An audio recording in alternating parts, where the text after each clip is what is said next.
Threat of COVID-19 in India continues to worsen day by day as hospitals run out of beds and the price of oxygen cylinders skyrocketing. And for the fifth time in a row, India has today recorded a new global high of 352,991 cases. Our reporter Andrin Kilemi spoke to Kenyans who live in India and has filed the following report. For the fifth day in a row, India has recorded a new global high number of over 352,000 COVID-19 cases in a single day since the pandemic was reported last year.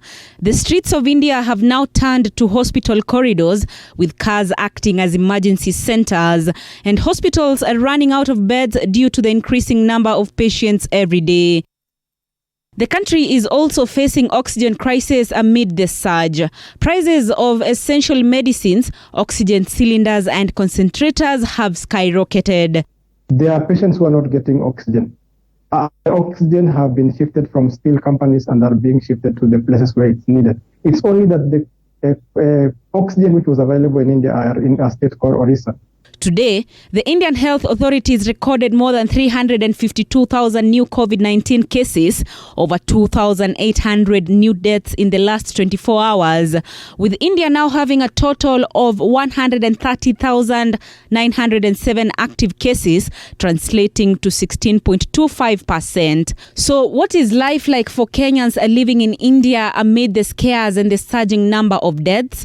Catherine Anandain, a Kenyan student in India, explains. The situation is very uncertain. You don't know what's going to happen next.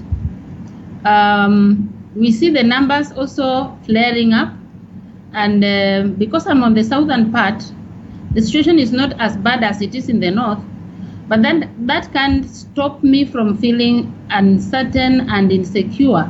Sometimes I feel like I wish I would go home. My question is, how would I go? How do I go now? And what does going now mean to my studies?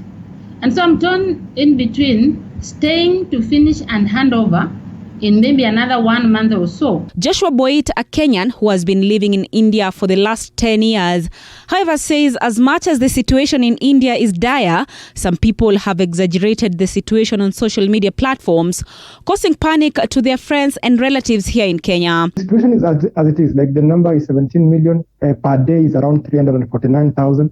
But the thing that happened actually when one person was asked about the situation of dead bodies everywhere, people falling, these are the videos which are going online and people are not verifying. There is a problem with social media. And then the international media, again, the amplification of how the situation is. There are so many patients who are in hospital. There are patients who are not getting oxygen. And as India strives to beat the pandemic, several countries have promised to rapidly send supplies to help the country as the country reels from shortage of oxygen. Andrin Kilemi, TV 47.